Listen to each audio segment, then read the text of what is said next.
Thanks very much, Kate and everyone. I think I've got a bit more than 25 minutes, or I was going to have 25 minutes. Is the blue light, will it shoot me when it goes red? I've got 35 minutes. Okay, we're on. Thank you very much. Very nice. As you can tell from my accent, I'm from Britain. And actually, Gail was being her charming self, but only telling half of the story. The brief I was given was to not just talk about Britain, but to talk about Europe, or as George W. Bush used to call it, Europe. It's a big place. It's 27 countries. It's very complex. So I'm going to try and give you a flavor of what's going on and what's gone on.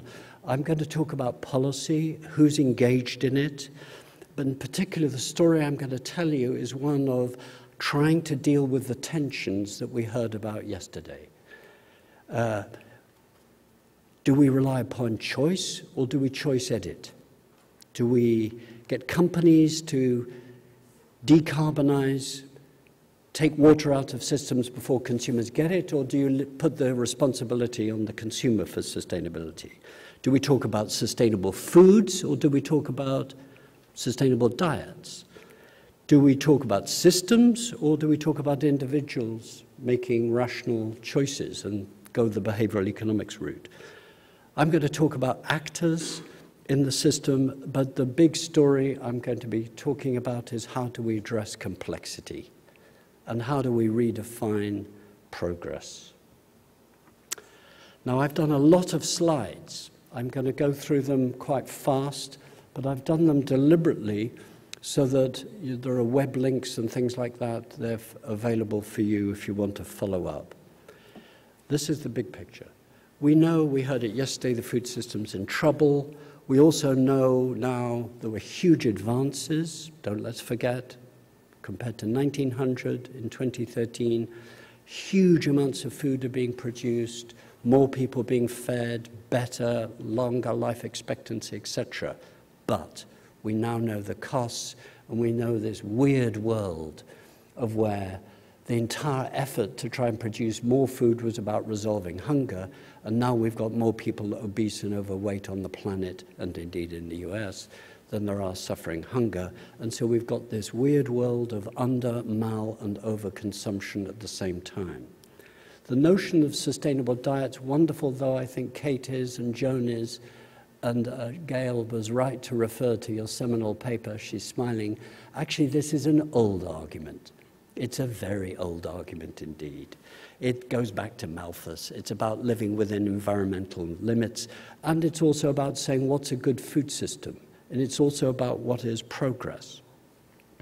And the summary of my talk is really in the bottom two bullet points. What's happening in Europe is a process building up to address a rethink of the food system since 1940s. We've basically been in a paradigm of the last 70 years. And a process of recalibrating the food system is underway, but it hasn't lifted off yet. And we've got a jostling for position of different policy approaches. Okay. Who's engaging in Europe? What I'm going to do is try and talk through the lens of actors, civil society, professions, science, government, and commerce, and then end with some views of where I go. This is very fast, so hold your hands. We have very powerful NGOs in Europe. They're very different in different member states. They are well organized, but they're sectoral. There are consumer lobbies, there are environment lobbies, there are conservation lobbies, there are animal welfare, very powerful indeed, and there are health. And they're all doing things that are pointing towards and dealing with the unsustainability of the food system. In my own country, we have a particularly powerful NGO world, entirely due to Mrs. Thatcher, who and the Thatcher, 20 years of the Thatcher project, essentially she said there's no point for government, so it actually opened up policy space for civil society. And the UK Alliance on Food Health and Environment that I used to chair, called Sustain now, has 120 organizations which include the biggest NGOs in Europe through to very small ones, but only national ones. And these are all now pressurizing and have had 30 years now of learning from each other and pushing towards trying to address each other's problems. And that takes them into the discourse of sustainability. And at the end of my talk, I'm going to come back and try and address a problem thrown out yesterday, which is, what do we mean by sustainability as applied to food? Some are very hardline. Zero Carbon Britain project is stunning, chaired by a former Nobel laureate. Zero Carbon Britain project is now doing a zero carbon diet project, trying to benchmark what would it look like if we were really to have zero carbon, genuinely using life cycle analysis. We've got some very interesting think tanky work being done by the Consumers Association, the equivalent of the American Consumers Union. I was an advisor to it, I declare an interest, which essentially shows that the more consumers know about the complexity of environment, health, and social justice, the more they want something to be done about it to help them make the right choices. Lots and lots of such research work going on. 8 years ago, Sustain did this, started mapping. Could we have labels that included different sorts of features? They said, yes, we could. This was actually being done jointly with one of the biggest food companies in Britain, informally from them. But essentially now, interestingly, the story I have to tell is, even though consumers say they want single sources of information, hence us doing this sort of work, you can see green, amber, red being on the traffic light system, not the GDA system. Essentially, the consumer movement has now backed away from arguing from labeling, and I will return to that in a moment. You might think that they'd be calling for better sustainability label. They're actually not doing that now. Consumer information sharing apps, well, there's lots of that going on in the US. I think this really is taking off. There's a huge investment my center didn't get, but we nearly got a very big research grant from the European Commission. A lot of this sort of stuff is shepherded, umbrellaed by the European Union. We want to have single apps, single information systems across Europe, not to have Sweden doing one thing, Italy doing another thing, and Slovenia doing another thing. This, I think, is coming. How can we summarize the NGOs? I summarize it in that rather cumbersome phrase, it's bubbling democratic experimentalism. There's vibrancy in the NGO world. It's astonishing. In Britain, we're about to launch next month an NGO coalition on sustainable diet. It's going to be called, I think, although the decision hasn't been finally made in the best NGO tradition, but the Sustainable Diet Coalition. In other words, 30 organizations coming together to argue a common line that they need to have guidance which isn't just about health or about environment or about social justice or about animal welfare, but something that pulls it together. But the key tension that emerges is the bottom bullet point. Is the direction of travel one which goes upon putting responsibility onto the consumer's choice, or is it choice editing? This key phrase we use of where production frames the choice. And big companies in Europe are now going the choice editing route. They're decarbonizing, taking water out, and saying, trust us, we'll do it. But when you talk to those companies privately, they say there's a limit to how far we can go before consumers will have to change. Let's turn to the professions and science. This is very fast. Well, nutrition has been away with the fairies on this. It's not engaged at all, but suddenly it's exploding. I could be in every single European country about every week, the discussion about sustainable diets and sustainable food, but it's because of the European Union. The UK Nutrition Society held a meeting last year. It's doing a joint one with the Belgian and the French, and in food, if the French are engaged, things happen in the European Union for various reasons. The Barilla Center, Barbara Bellingham put it up yesterday, has given it's the biggest pasta maker in the world, has funded a center at Bocconi University in Milano since 2009. There are interesting things going on among researchers. Aberdeen University, Jenny McDermott in particular, has been a leading light in this respect, if you know her. Agricultural science, meanwhile, is locked into a productionist position. It's a clash between two policy narratives. Do we try and decarbonize productivity gains, the sustainable intensification route, or do we hook around sufficiency? And this was summarized in a really important report by SCAR, the Scientific Advisory Group on Agricultural Research for the European Union, which I've given you there. It's an extremely thoughtful and very, very good report and very influential. Engineers, of course, are now back in the game. Engineers sort out technical matters, and they're focusing heavily upon waste. I put just one report up there. Huge investment going on in digesters and biodigesting, etc. Dr. Mitterner yesterday referred to his parents' village in Germany. There's lots of that going on in Europe, engaging the engineers. But the social scientists are engaged now too. Lots of projects. The biggest retailer in Britain, third biggest retailer in the world, Tesco, gave the biggest grant ever given to British social science to set up a sustainable consumption institute at Manchester University, which is now 3 years into it, because Tesco wanted to know about sustainable consumption and what was going on. But there is a tension between different schools of thought about how to engineer and get behavior change. Nudge individualism or shove control, it's sometimes called. What arises from this? Well, the sciences are engaging in a little way. They're pretty nervous about it. They're stuck in their disciplinary silos, but they basically follow research funding. And in Europe, research funding isn't through foundations, it's through the European Union and national governments in the main, or companies. And it's beginning to point all towards the sciences needing to collaborate if they're to address.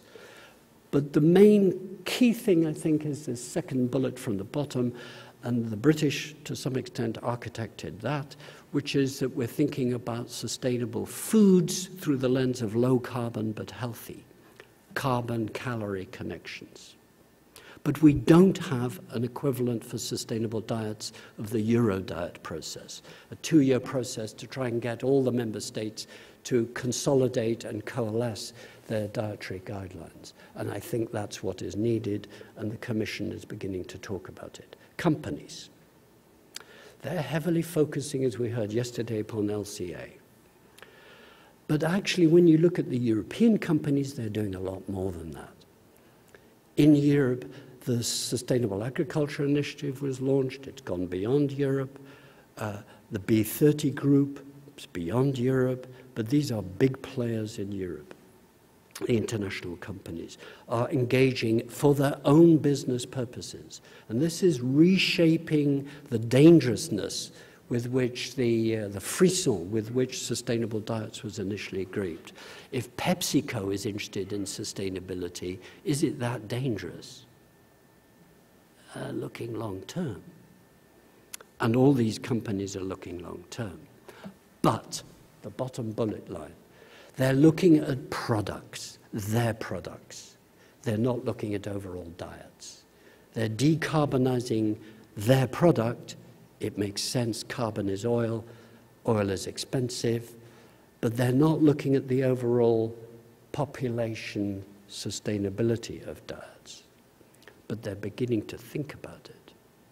And here's why. At the European level, Food Drink Europe, which is the commercial alliance of all the European food and drink companies, look, environmental sustainability vision towards 2030. Go and have a look at it. The focus is on waste, resource efficiency, the solutions you could read, processes they've started creating, and it's all now locked into the European Union's research program around knowledge-based bioeconomy, KBBE. This is coming together of companies, and the European Union's research framework. Barilla, you can look at this if you don't know it. It's very interesting. They're very good. The issues, I think, are arising. I've said there's no sustainable diet commercial framework, but the sustainable foods framework is beginning. The emerging theme is really around efficiency, but there is still, I think, uncertainty about the business model. Is it cost-cutting, or is it the circular economy, what we call the circular economy, the biological economy? Is it just about waste reduction to cut costs, or is it genuinely an ecological approach to business? Government. I say it again, Europe is not Europe. It's 27 member states with different traditions and different arguments and very different powerful players. But my colleagues and I, in preparing for this, and I ought to thank my many colleagues that I've consulted with about this. This is in one slide what we think is going on at the European level. Essentially, the European Union has inherited the tradition of, from Rio.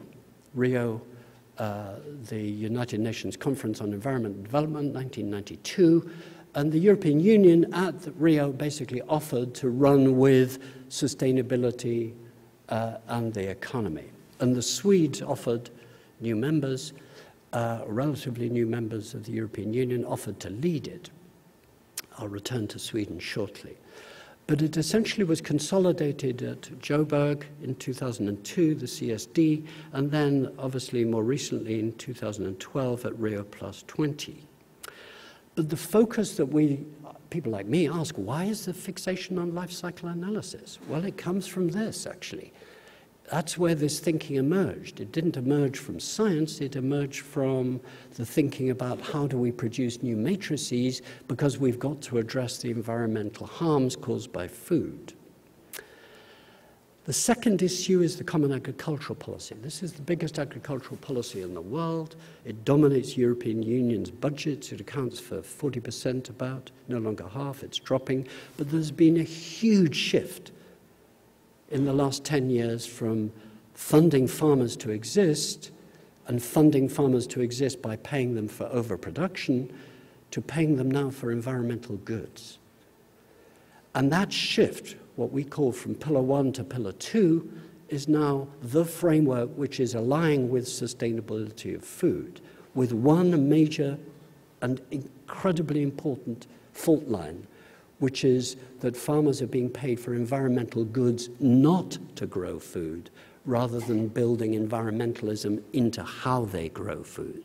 And that many of the NGOs are now onto. And the thinking is we will need to either dovetail Pillar 1 and Pillar 2, for those who understand CAP speak, it's a private language, or do we create a new Pillar 3? I flag it and say no more. Bullet point 3, the European Platform for Action on Diet, Physical Activity and Health, parallel to the sustainable consumption and production focus, is a focus mainly on the NCDs. It's weak on sustainability issues, but it's there. It spent years, 20 years of my life was spent in this useless pursuit to try and get good nutrition labeling. I say, in slight self-defense, we got there sort of.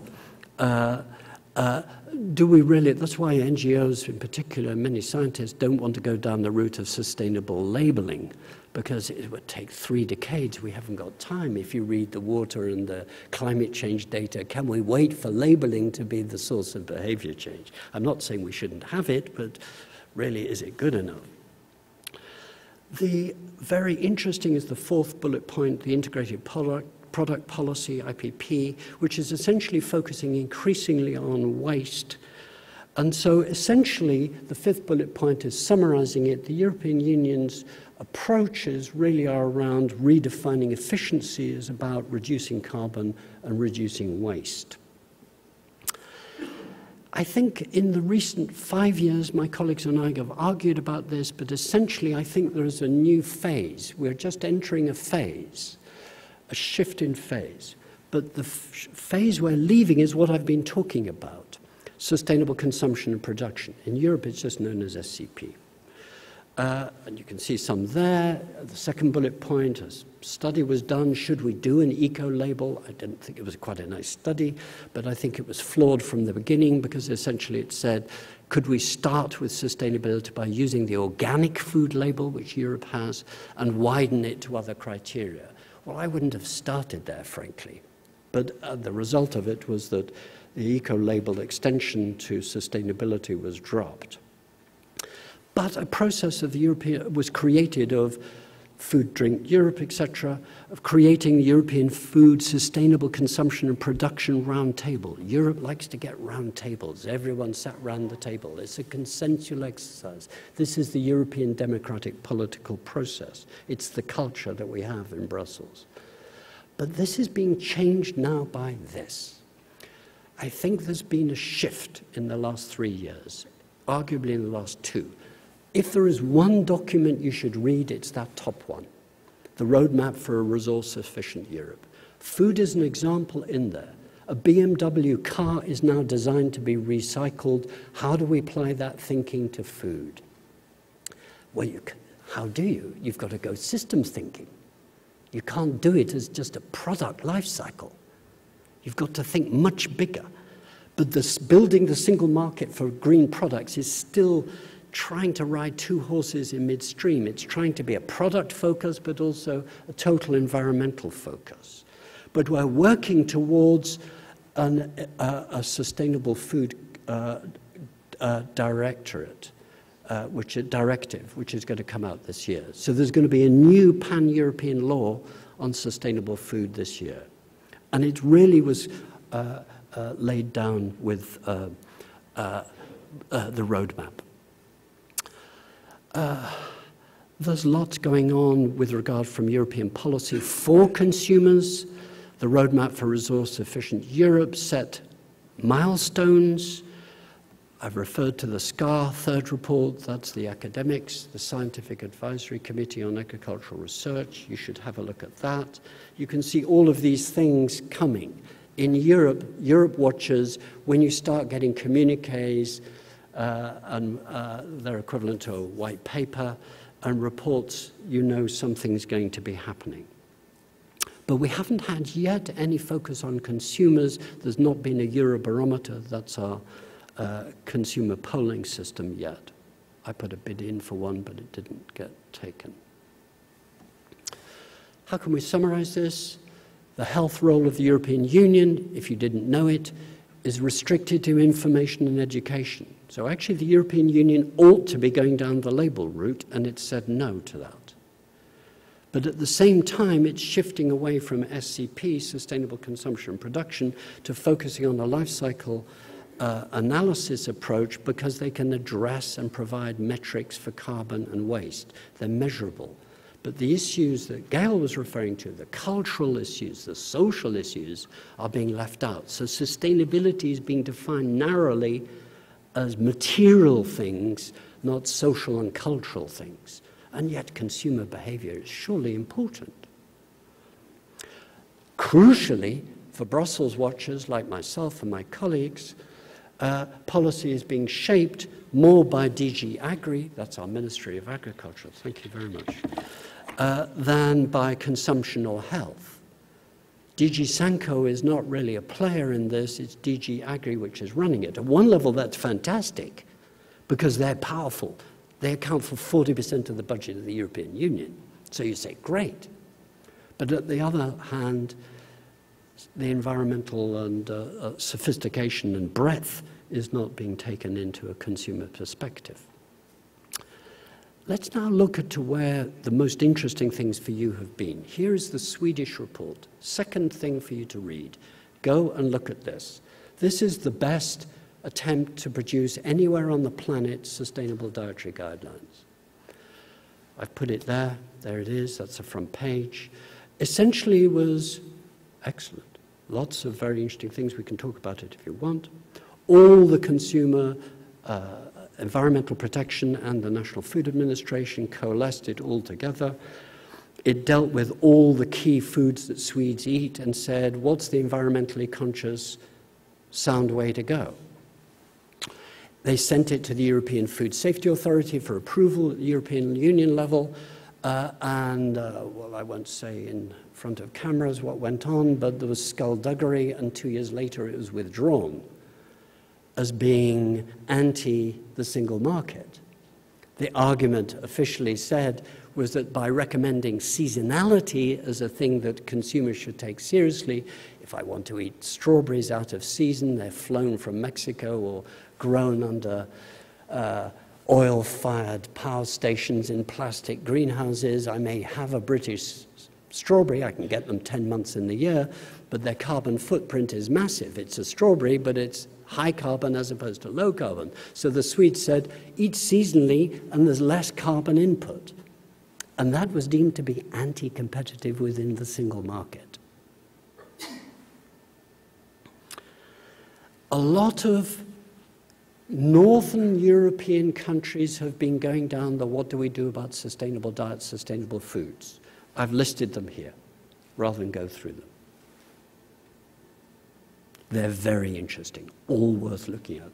The Netherlands one is probably second to bottom, very interesting, I think, at the moment because it has not been withdrawn. I talk a little bit about my own country.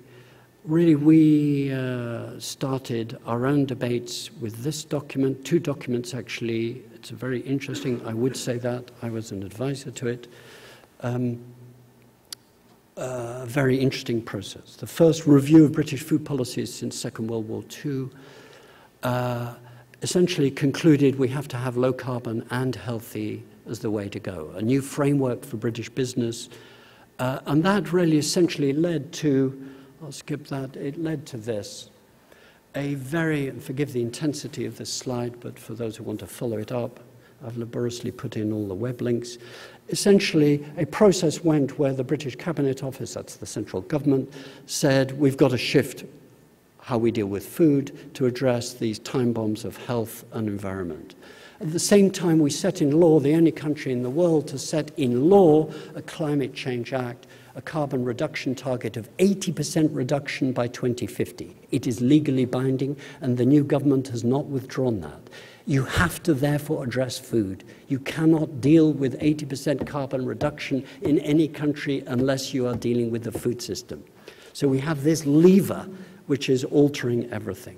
And there was a rapid explosion, which I was involved in. All of these from inside government. I should declare I was a government Sustainable Development Commission advisor, so I was involved with every single one of these things, culminating in this report, Food 2030, which essentially was, I think, the most ambitious of any country so far in the European Union, or big country, direction for hardwiring sustainability, linking health to environment.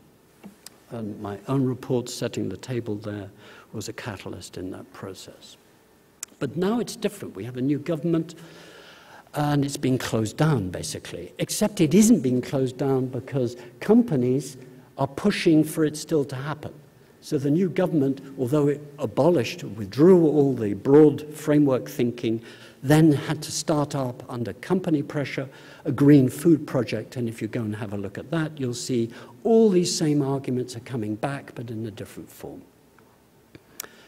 Those of you from Ireland or Wales or Scotland, we have devolved responsibilities. There are lots of things going on at the lower levels that are very imaginative and very interesting.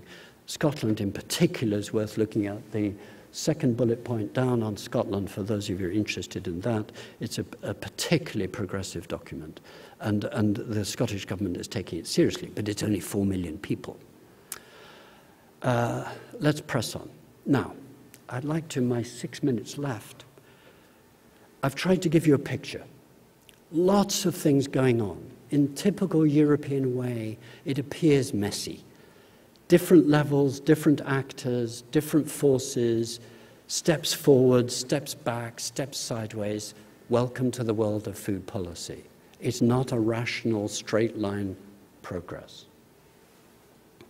I want to end with essentially dealing with where the arguments against this come from. In this slide, I've tried to summarize with colleagues what the arguments, why do we get resistance to everything we heard yesterday? If one was a rationalist about food policy, you'd say, well, surely we would have sustainable dietary guidelines in the United States of America. We'd have sustainable dietary guidelines in every country. The evidence suggests that's what we need. But the reality is more complicated, and that's what I've been talking about. And there are arguments that are pitched against going down that route, and there are these. I don't think they're good arguments, but I think we need to pay more attention to those arguments because they are fueling the opposition that one gets. A very senior person in European business said to me a couple of months ago, food industry is split. All the big companies want to go the way you want to go, Tim, but the other half don't. And while we've got that split, we can't do very much to go fast the way that most of us would like to go. So we've got to address the critics. And we're not doing so. But the case for sustainable dietary guidelines, I think, is very good. They provide a rational basis. They reconnect nutrition with agri-food. We heard that endlessly and eloquently yesterday. Most importantly and specifically, they bridge the gap between the policy engagement on NCDs and CO2 equivalents. And they are different discourses, and they have to be brought together because they are brought together. They reset moral drivers. What's a good food system? Remember my opening remarks. This is about progress. What's a good food system? Is a good food system to go into a supermarket and have 35,000 items to choose from? Or is a good food system one in which you know your great-great-grandchildren will be able to eat too? Those aren't quite the same thing. It recalibrates institutions around consumers. But above all, the bottom bullet point, it provides a new basis for public advice and supply chain goals. What to eat, how to consume, and how produced. This is the single most important slide I'm putting up. Where do we go? My colleagues and I think we have a number of choices. We can go public policy route, professions-led, commercially led, or civil society-led. And I've highlighted under each the working, thinking policy options within each in Europe. We could go for like a World Health Organization or FAO joint policy on diet, physical activity and nutrition route. We could say ICN, the International Conference on Nutrition, this autumn, happening here in the States, could be the opportunity to send signals to turn dietary guidelines into nutrition guidelines. We could devolve it, create an intergovernmental panel on sustainable diets. Let scientists do it. Echo the model of the Intergovernmental Panel on Climate Change. We could ask Mr. Gates to do it. He's doing ATNI, which picked up some work that I did, actually, initially asked by Derek when he was at the WHO. Derek, yeah. We could just leave it to the Barillas of this world. We could leave it to the biggest conservation organization on the planet, WWF, which has a one-planet diet. Big splits about that. What might trigger which route we go? I don't know. You don't know. The ERS yesterday wouldn't dare to make a prophecy beyond 6 to 18 months. They're very wise. I'm impressed that they do 6 to 18 months. But we know all that evidence we heard yesterday is saying the food system is boiling up. I think we ought to be preparing sustainable dietary guidelines in order to have them there as a plan B. If you've got 5 minutes with the president, this is what I'd say. Don't be frightened of this. It's evidence-led. You can be the facilitator. Organized change is better than enforced change. Self-interest coincides with ecosystems' health. Embryonic shifts are already underway. You're not having to force companies to do it, they're beginning to do it. Sustainable diets needs to be done under the garbage can theory. Even if you don't deliver it, later on, a future president will reach into the garbage can and say, what was that they were talking about? And there it is, the thinking is done. And if you want to address the public, just talk parents and children. I did it in 1 minute. But we have a problem as scientists. Interdisciplinary research is not supported, badly funded, and is rare. We've got to do it. We've got to move on from Malthus. Essentially, we've had hot springs, the legacy of hot springs, 1943. We need a hot springs 2, which sets the framework for the future. And that is really what sustainable diets is about. I leave that and walk away. We were talking about sustainability. This is what, in the British government, I led this report. I've given the reference. The Brundtland tradition of sustainability was 3: economy, environment, society. It's too loose. It doesn't fit in food. This does. A sustainable food system, a sustainable diet, set of guidelines has to address those big 6 headings. And under each of these are all the problems that we heard yesterday. We can do frameworks, and this is, I think, an appropriate framework. So that's it, really. Basically, human health and ecosystems are the same thing, but I'll walk away with that. That's it.